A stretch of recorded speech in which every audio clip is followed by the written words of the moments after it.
Olá!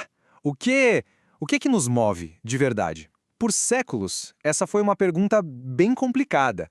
Mas aí um psicólogo chegou e mudou o jogo com uma ideia simples e ao mesmo tempo muito poderosa, que ele representou numa pirâmide. Hoje, a gente vai escalar juntos a hierarquia das necessidades de Abraham Maslow para descobrir o que, afinal de contas, está lá no topo.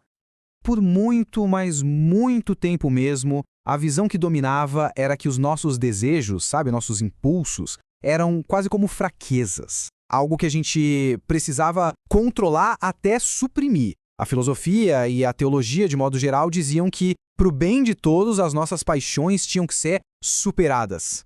Só que aí, lá pela metade do século XX, aparece o psicólogo Abraham Maslow e ele propõe uma virada de chave, uma mudança radical de perspectiva que ia alterar o jeito como a gente entende a nossa própria natureza. Então vamos lá.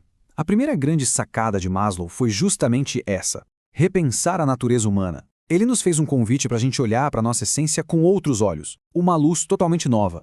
A ideia é a seguinte: em vez de enxergar nossas necessidades como uma falha de caráter, Maslow argumentou que elas eram, na verdade, a base da nossa saúde psicológica. E mais, a base do nosso potencial de crescimento. Ou seja, atender a essas necessidades não nos deixaria mais fracos. Pelo contrário, nos tornaria pessoas mais completas, mais funcionais. E o Maslow não só propôs essa nova visão, ele organizou tudo de um jeito muito visual, muito poderoso. É exatamente aqui que a gente começa a nossa escalada pela famosa pirâmide das necessidades. A genialidade do Maslow foi colocar essas necessidades numa hierarquia. Para entender, é só pensar na construção de uma casa. Não dá para começar pelo telhado, certo? Primeiro vem a fundação, o alicerce. A gente precisa satisfazer as necessidades da base para só então começar a construir os andares de cima. E na base de absolutamente tudo, a gente tem as necessidades mais urgentes. Aquelas que a gente precisa para simplesmente manter o corpo funcionando. Aqui entra o básico do básico, né? Respirar, beber água, comer, dormir. Se isso não está em dia, nada mais importa. Essa é a fundação da nossa existência. Ok, uma vez que as necessidades físicas estão resolvidas, o próximo passo é buscar segurança. A gente quer proteger nosso mundo e diminuir as incertezas. Aqui o foco é ter um ambiente estável, é ter um lugar seguro para morar, ter um emprego, cuidar da saúde, se sentir protegido de perigos. É, em essência, a busca por um chão firme para pisar. Com essa base de segurança bem estabelecida, a gente começa a olhar para o lado, a gente começa a buscar conexão com outras pessoas. Afinal, nós somos seres sociais, né? A gente precisa dar e receber carinho, sentir que pertence a algum lugar, seja na família, com os amigos, numa comunidade. O próximo degrau da nossa escalada é a necessidade de estima. É aquele desejo de sentir respeito, tanto respeito por nós mesmos quanto o respeito que vem dos outros. Isso tem a ver com construir autoconfiança, com alcançar metas pessoais, com ser reconhecido pelas nossas contribuições. É sobre se sentir uma pessoa valiosa e competente. E com todas essas bases bem sólidas e o respeito conquistado, a gente finalmente chega no topo da pirâmide. O grande objetivo da jornada humana, segundo Maslow, atingir nosso potencial máximo. Lá no topo está a autorrealização.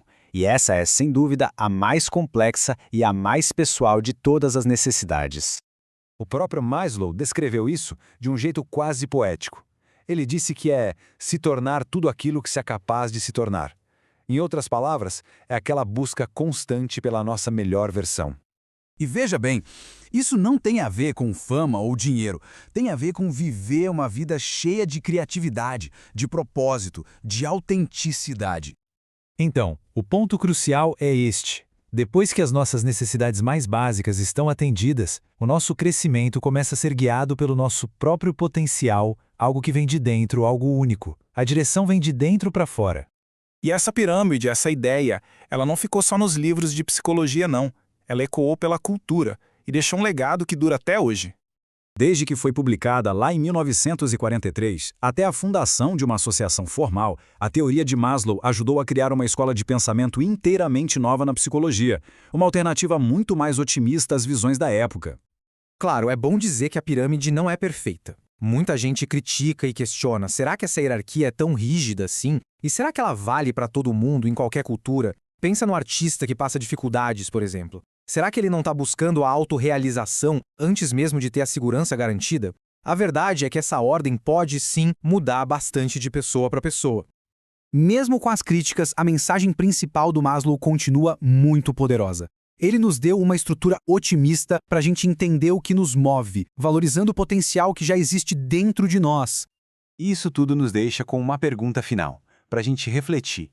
No mundo de hoje, com tanta conexão, tanta comparação, como é que essa pirâmide se aplica na nossa vida? Em que degrau será que a gente está? E para qual topo a gente está escalando?